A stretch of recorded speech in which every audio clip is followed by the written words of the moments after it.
Hello, good evening. I'm Oral Gibbs, and welcome to Oral Gibbs Live, coming to you live here from World Star Studios at Amsterdam Shopping Center. And with me this evening, I have none other than Mr. Els. Mr. Els is a leadership coach. How are you doing, sir? Excellent. Thank you very much for having me, Mr. Gibbs. It is an honor and a pleasure to be on your show again, and I'm all excited to be here with the audience tonight and your listeners. Well, it's very good to have you in the program because you're a very well-known gentleman all over for your expertise in leadership.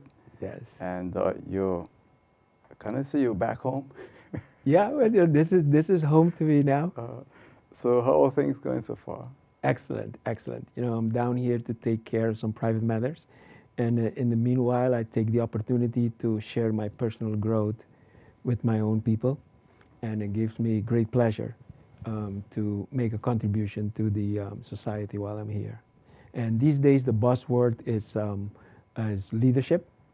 And all around the world, the buzzword is coaching. You know, a lot of people is getting into this coaching thing. So it's spreading like wildfire, just like, for example, in the States, the coaching is becoming a big phenomenon. So, and you still in Miami too? You still, Yes, yes. For the last 5 years, I've been in Florida, Miami. So now, leadership. Now, if you had to select one word, or say 2 or 3 words to describe leadership, Yes. what's really leadership? One word, leadership is influence. As a matter of fact, leadership is for influence. It's nothing more, it's nothing less. A lot of time we talk about leadership, people think about a title or a position. Right. And leadership is not a noun, it's a verb. It's manifestation, it's action. And so the greater your influence is, the greater leadership you possess, the more people you can touch. Let me ask you now this one. So you have leadership. Yes. What about power? Are they two related, or you can have both, or you can have leadership without power, or vice versa? Yeah, that's a great question. You see, you can have power without having leadership, because a lot of times people will come to me and say, Nelson, I get the leadership. I'm a leader now. I got a leadership job. I become a manager. I become a supervisor. I'm a leader. And I say, no, you get the leadership position, because leader is not built overnight. So now you get the right, you get the power, you got the position, and people follow you because they have to. But true leader, people follow you because they want to. And that doesn't happen overnight. That you build in stages. So we have a program that we teach which is called the 5 levels of leadership. First, people follow you because you have the power, you're the boss, you're paying the salary. And so they follow you because they have to. And then you have the second level where you build a relationship. And people give you permission to lead them. And then you move to a step higher where you start being productive. And so you start getting results. And people are following you because they see what you're producing. And then you go to a 4th level where you help people grow, which is the purpose of leadership. You start developing people. And then the ultimate level is respect. People follow you because who you are, what you have done. You think that the born leader is better than the taught leader? Yeah. Well, you know, they both are the same, because the ultimate purpose of leadership is to add value to people. That's the highest purpose of leadership. Now, a lot of times people ask me, are leaders born? Nelson, are leaders born? And I said, of course they are. I never met an unborn leader. They want to meet one in particular as well. Thank you very much. Yeah. You know, because all leaders are born. But what they're saying, I know what they're saying. What they're saying, Nelson, are you a born leader? You go on the top of the line. If you're not, you become a follower. You go in the back of the line. And so I understand what they're saying. But so there are people, yes, they're born, just like some people have a musical leaning. Mm. You have people, they're born, they have a leadership leaning. Okay. But the good news is this. Everyone can learn how to lead. Really? As a matter of fact, I believe there's a hidden leader in all of us. But what it is it's easier to follow than to be a leader. Because leadership is not easy. Like I said, it's not something you develop overnight. So it's easier to follow than to become a leader. And the heart of a leader is sacrifice. So when you're a leader, you have to make a lot of sacrifices. And the higher you go, the more sacrifices you have to make. Because leaders put a team first. It's about the team, it's about the people. And a lot of time, that's hard to do. And a lot of times your character come into play, your integrity come into play, because you're holding a position of power. And someone will come, for example, like we see like in politics all over the world, and people bribe you, and you what we call sell out. Or like the popular word here on the islands, you jump ship. And so you compromise your principle, you compromise your integrity, and then the result is that you damage your character. Now, when you speak about leadership, leaders, most people think about politicians on this small island. Yes. But you don't have to be a politician to be a leader. No, no. Because leadership, as I said before, is not about position or a title. Leadership is about influencing people. Now, I believe that we all have an influence. We all have influence. But maybe our influence is not high. And so what we do is we learn the laws of leadership, and then we can increase our influence. So as a matter of fact, we have a law that we teach. It's called the law of the lid. So that's mean your leadership influence, your leadership lid, let's say for example is a 4. And so that's mean your organization, your family, your business cannot outgrow your leadership lid. And so that's why they say leaders are learners. Because for you to outgrow your business, you need to lift the lid, kind of say. So if I'm use my hand to illustrate, if Nelson is a leader and I'm an average leader, I'm a 5. That's mean my organization can be a 1, a 2, a 3, or a 4. And then I hit my lid, my organization, my business, my relationship, my family cannot outgrow my lid. It doesn't happen for me, it doesn't happen for you, it cannot happen for everyone. In the history of mankind, you don't find a leader at a level 5 and they lead it at a 5 or a 6 and a 7. No, you have to raise your leadership lid, and then your organization start growing. So if you raise it to a 6, to a 7, your organization will start growing and come under your lid. But when you speak about leadership and you look at St. Martin as a small island in the Caribbean, and an island that really was the leader in the tourism industry in the northeastern Caribbean for most of the last 3 decades. That's correct. And at the same time, in the earlier part of our development as a tourist destination, we had more of our people in leadership positions in this industry that we are leaders of than today. That's correct. That's correct. What can we do to correct that? Well, it's very simple. We have to educate and motivate our people to increase the individual ability. And so our core belief, I'm a member, I'm founding part of the John Maxwell team. We're about 7,000 coaches, teachers, leaders of leadership all around the world under the leadership of John Maxwell. And so our core belief is everything rises and falls in leadership. And that is huge, because when I say everything, I really mean everything. Everything rises and falls in leadership. So that's why in sports, it's a good way to see it. When a team is not doing good, the owner comes in, he fires the leader, he fires the coach. He might reinforce the team, change a few players, but the first person to go is the coach, which is the leader, because the leader is responsible, because everything rises and falls in leadership. So whenever you see an organization, a country, a business that is not growing, that is stagnant, it's because of poor leadership. So could it also be that when you're a leader, in the case of MP Mr. Theodore Gallagher, and the people that you're leading have a very high expectation, can that be a problem for a leader? Yes, because it's also depend now how you are communicating with your team. And so what we can see, for example, with Mr. Theodore, we had some people that abandoned ship. Right. And so we have a law that we teach. It's called the law of inner circle. Well, you have an answer for everything, man. It's called the law of inner circle, which means the people that are around you can make you and break you.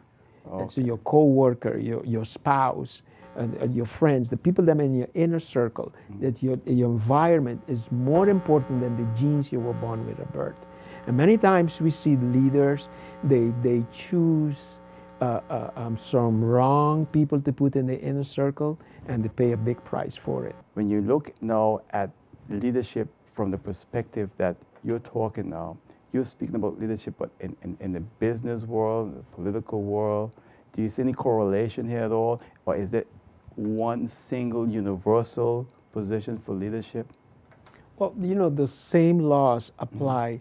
It's like I said, everything rises and falls in leadership. So it could be in a church, in a government, in the corporate world, in a sport organization, in your family. As a matter of fact, with yourself. Because the highest form of leadership is self-leadership. So the first person you learn to lead is yourself. And so it applies in all areas. It's the same laws that makes a leader.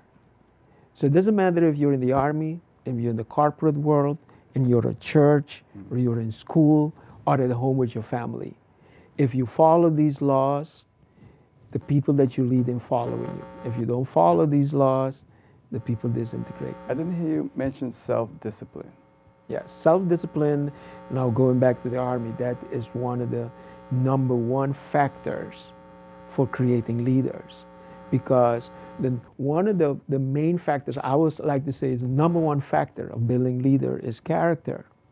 And so in the army, we can see we focus a lot on self-discipline and consistency and persistent.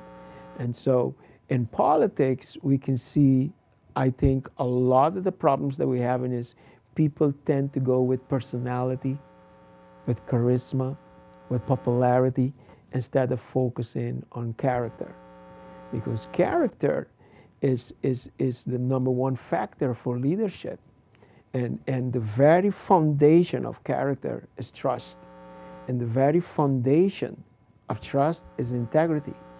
So it's very important that the leader that you choose have character.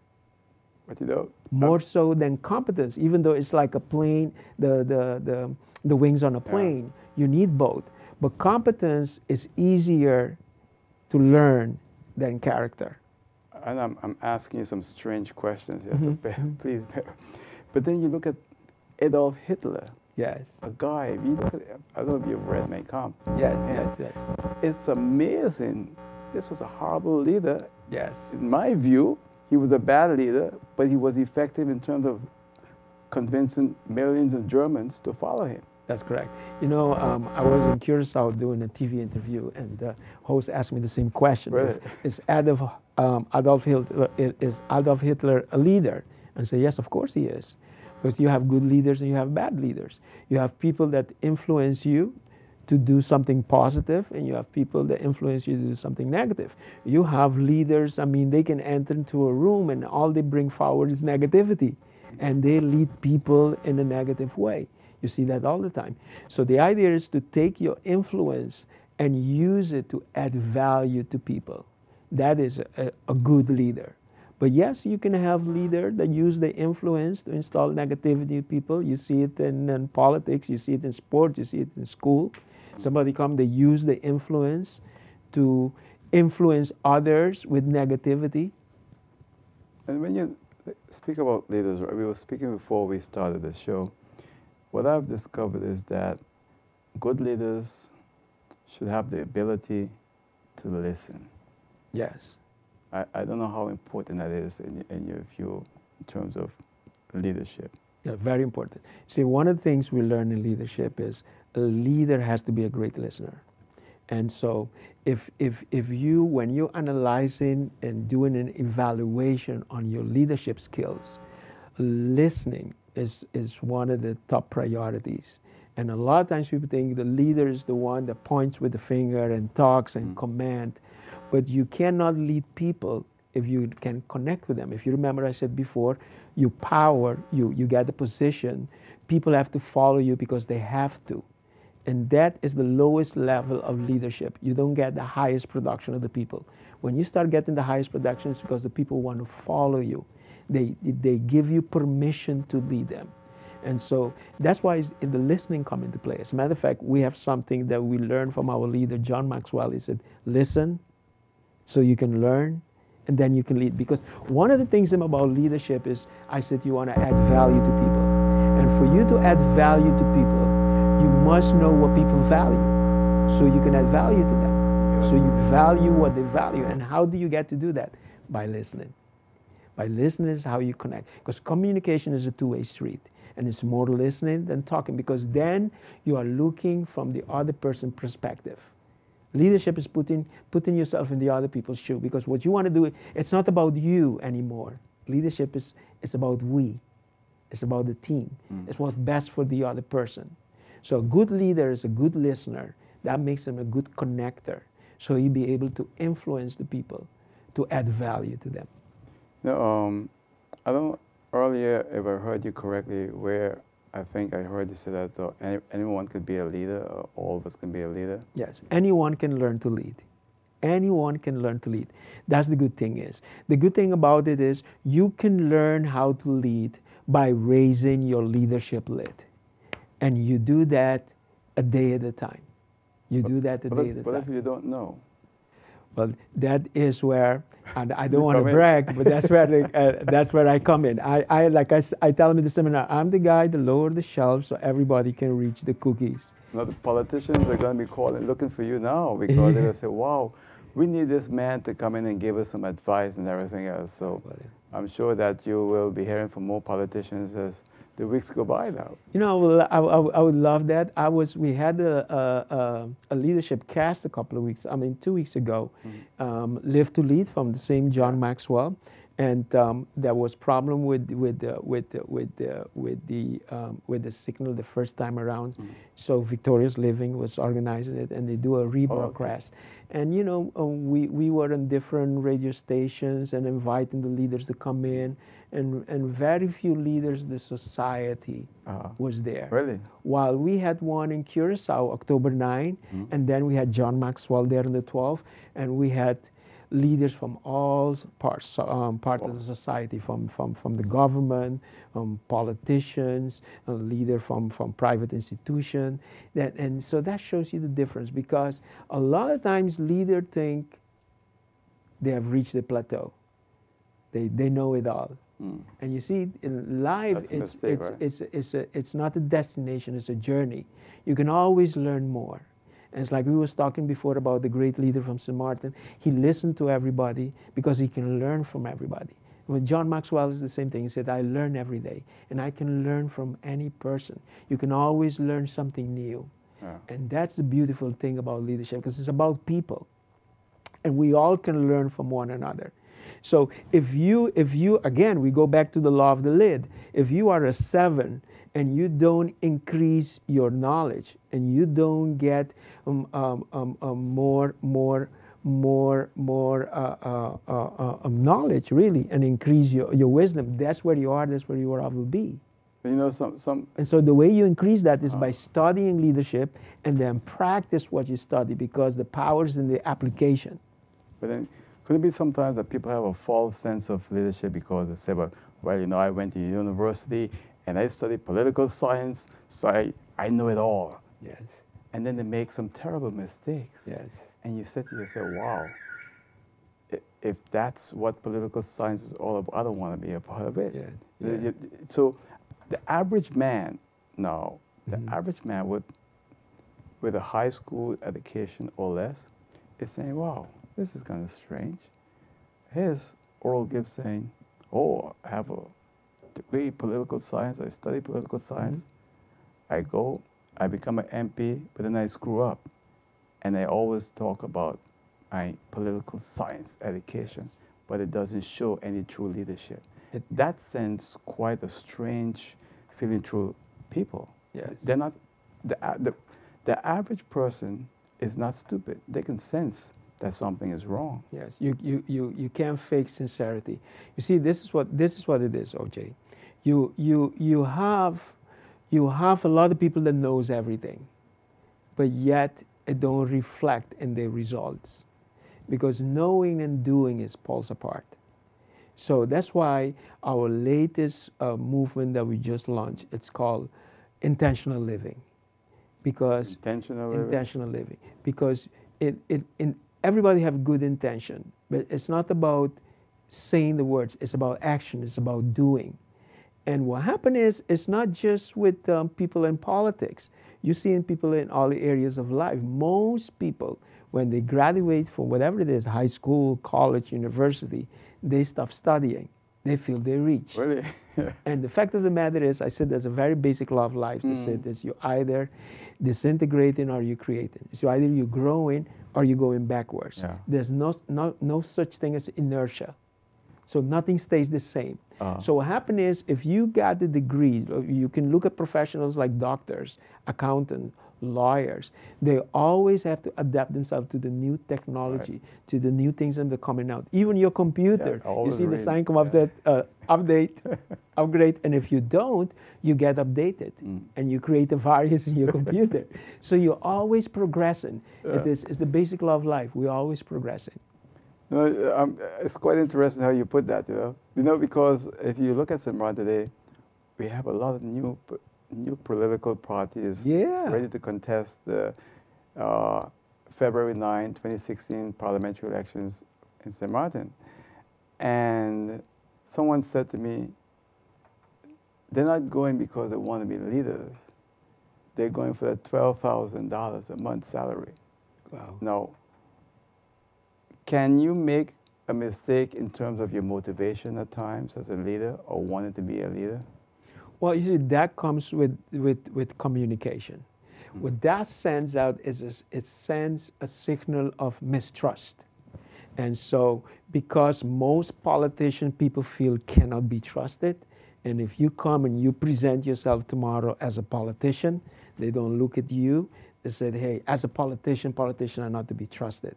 So that's why I go back again on character. If you tomorrow decide you want to start a political party because you want to add value to the people, you want to make a contribution to your country, your life is the weight of your words. That's why I said the highest form of leadership is lead by example. It's self-leadership, because then I can see not what you're saying, but what you're doing, and what you did in the past is going to show me what you're going to do into the future. But you know, it's amazing you said that, because I was on the phone last night speaking to someone. Yeah. And the person was very concerned, saying, well, I'm not going to vote, and this and that. Didn't like the whole process, was disappointed in the leadership. So I said to the person, well, you know what? Maybe I should run. Now I get elected, you know what I'll do? Every month, I will take my salary and give it to 10 poor families in every district every month for the time I'm elected. And the person didn't answer. So I repeated again, and the person still didn't answer. Wow. And I found it kind of strange, because I sensed that they didn't like that. They didn't like the idea that you go there and you get elected and you're a member of parliament and you give away your salary to the people who really need it. And what kind of message you think that was? That shows you that people are ignorant. Because, as a matter of fact, that makes me remember the president of Uruguay, I think. He lived on 10% of his salary. He gives 90% of his salary away as an example. So that's what we call lead by example. Because if you're making, I think these guys, they're getting like $10,000, $12,000. It's everything, it's about 12,000. We put in all the... You know, that, yeah. And you have people that's living on the island. The minimum wage is what, about $1,000? No, much.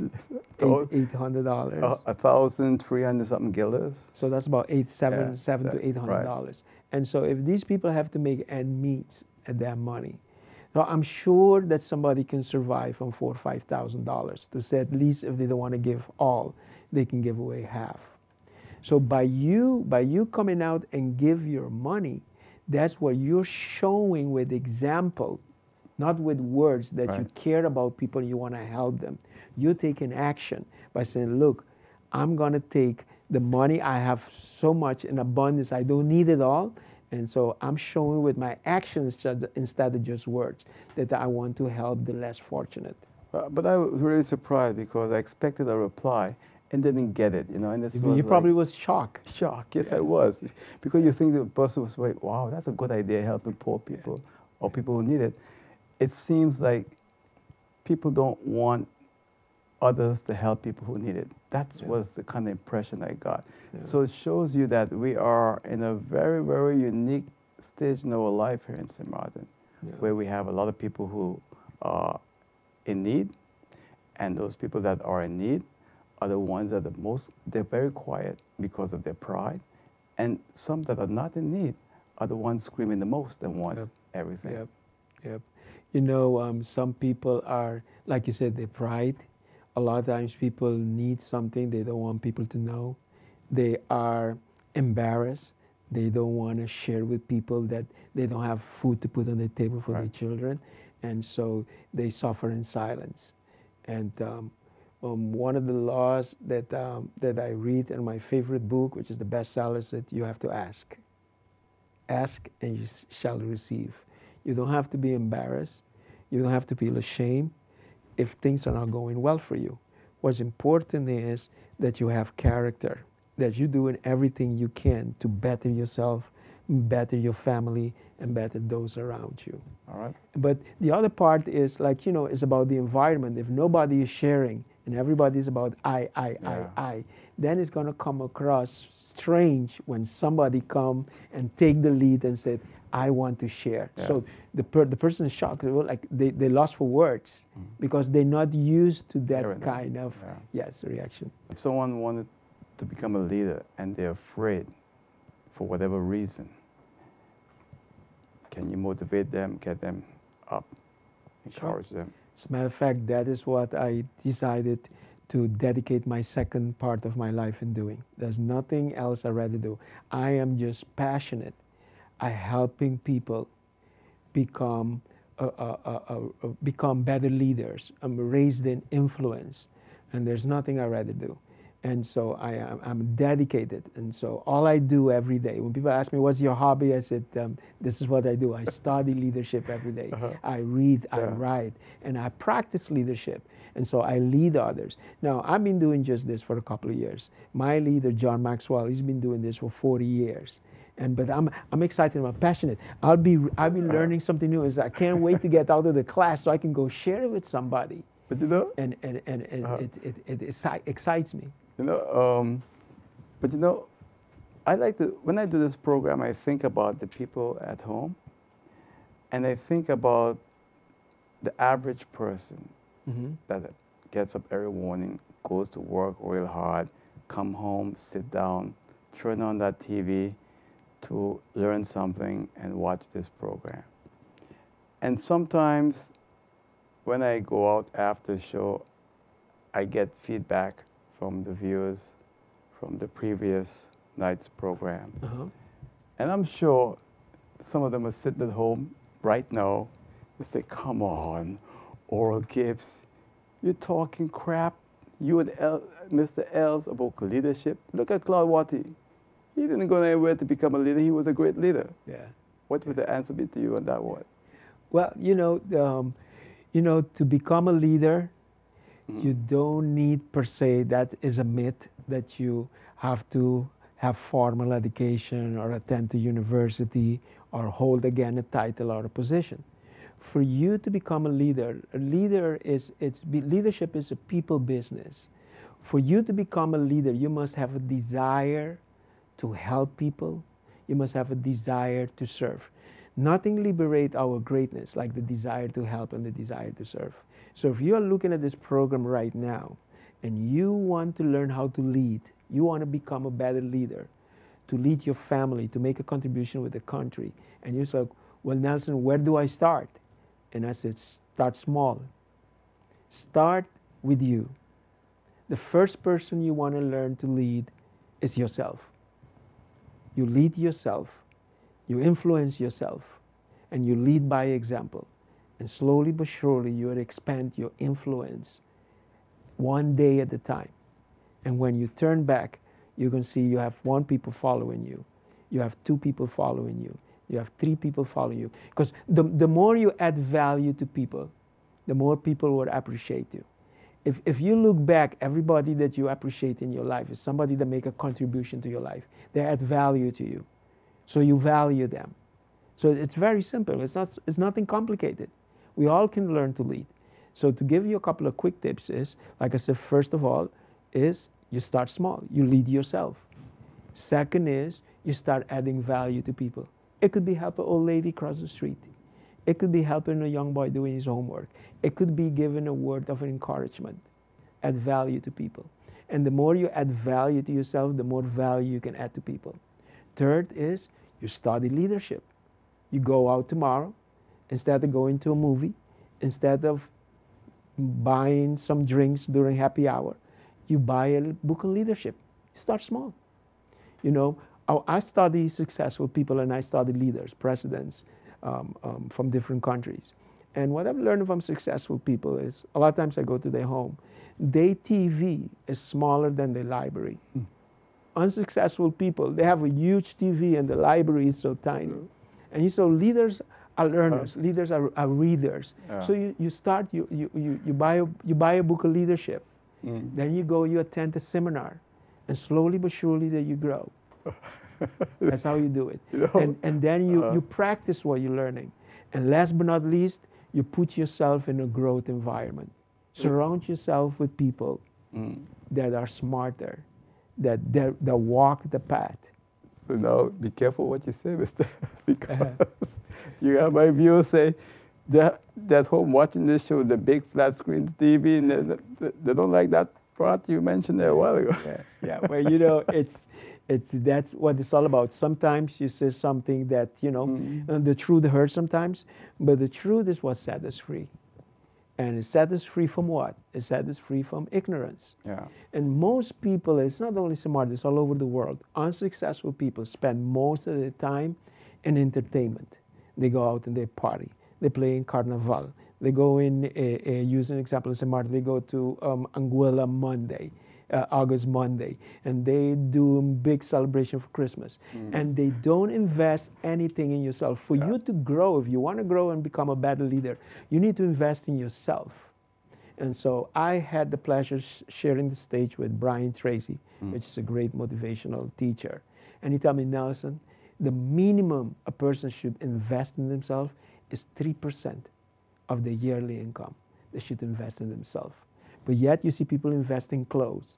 They invest in their house. They invest in their cars. They put Mac cream under there. They decorate in the car. They buy in these expensive phones. They have iPod, they have iPhone, they have everything. But the I self, they don't want to invest in. And that's a poor choice of living. Because if you don't invest in yourself, you're not going to be able to grow. Exactly. And this is huge. That's true. OJ, why am I saying that? Because if it's not an opinion, it's not a thought, it's not an idea, it is a fact. Your ability to lead will determine how well you will succeed. So if what I'm saying is true, then if you're sitting there at home, something inside of you should be turned on and say, I better learn how to lead. I better learn how to lead. Because if how well I lead determine my ability to succeed, then I want to start lifting my leadership. And Nelson, why don't you start telling me a few tips? How can I raise my leadership? Everything you said there, I agree with. The thing is that over the years, I've seen on this, too many of our people don't want to reinvest part of their earnings in themselves or in their family. And that's disaster for us as a people. Yes. Not just invest in yourself, but actually reinvest in your family. Because, you know, again, if you look at, I always tell people, to me, success is not how much money I have in the bank. It's not what kind of car I drive.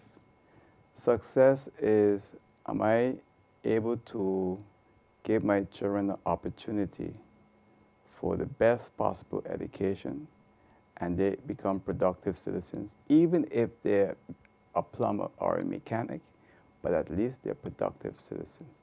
Then I think I'm successful. And I think as a family man, I've been able to lead my family because my son and my daughter, whether they went to regular school, whether they went to just school to become a plumber or what have you, they're successful, they're productive. That's, to me, is success. Unfortunately, sometimes most people don't see it that way. Fantastic. Well, you are an example in many ways. You lead by example with your show. You set the standard, you lead the way in many areas. You lead your family that they are getting a good education. And so I'll break it down into two ways. You know, success is good. We want to go from survival to success, but the ultimate purpose of life is to live a life of significance. So by you passing on an education to your children so they can become good prominent citizen in the society and make a contribution, then you're creating a legacy. Because Mr. Gibbs, 100 years from now, it won't matter what house you live in. Exactly. It won't matter what kind of car you drive, what your bank account is. Your legacy. But the difference you made Yeah. in the life of your children. And you see, that's why I said earlier, it doesn't matter what your children are. Whether they're a mechanic, plumber, you name it, what's important is that they're productive citizens. Yes. And I think too often times we become confused in life. You know, someone said to me one time, you know, we all have our priorities. That's true, and some of us are ready to sacrifice. And I think you said earlier, and I think most people, a leader, have to sacrifice Yes. a lot. Yes. When you're a leader, it's not easy. Yes. The law of sacrifice is the law of the heart. We call it in leadership. And then I give an example to illustrate this. It's just like a person that's climbing a mountain. The higher you go, you have to take things out of your back so you can become lighter, so you can go up higher. The higher you go, the more things you have to leave behind so you can go higher. So as a leader, the higher you go, the more responsibilities you have, the less right you have. Your right decreases as your responsibility increases. And why are you doing that? You're doing that because you want to make a contribution to your people. And so a lot of times people are looking, they how you say, identify success with material possession. I'm not saying material possession is not good. It's nice to have nice things. Right. We all are here to enjoy prosperity and abundance. But that necessarily make you a successful person having material things. Because I know a lot of people, they have a lot of money and they're still poor. Right. They are so poor that the only thing they have is money. And you see, that's so important what you said there. Maybe I think the political parties should check you out. You know, that they should call Mr. Elsman, and this is it's a free ad now for him. Yeah. I mean, you can speak to the new party members who want to become MPs and give them a good prep talk on leadership and what it's all about, because too often we are confused as to what's leadership. And if you want to become a member of parliament, that's a leader. You need leadership skill. Yeah. You need to raise that leadership. Right. You know, it crossed my mind a couple of times. I'm seeing this election come up. I should hang around, get around the election. But do not forget to mention, because you said that a lot of the time, it doesn't matter if you're a carpenter, Right. a school teacher, an electrician, a police officer, or a truck driver.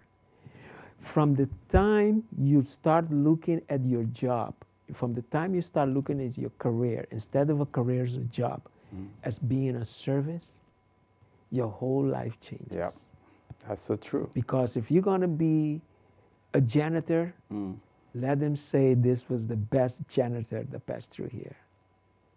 And then you're creating a life of significance. So it doesn't matter what your job is. It's not what we do, it's how we do it.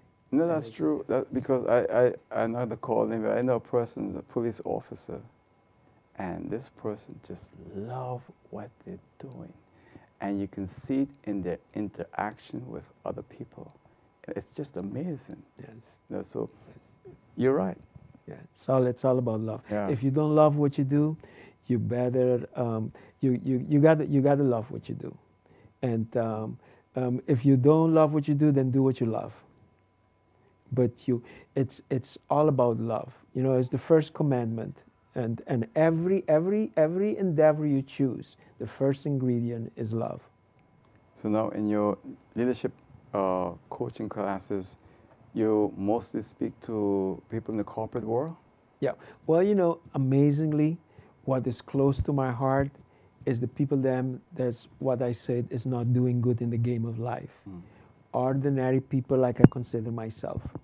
But unfortunately, the ones that picking up more, and we see that trend since John Maxwell, is the people that are in the corporate world. They're the one that buying the books.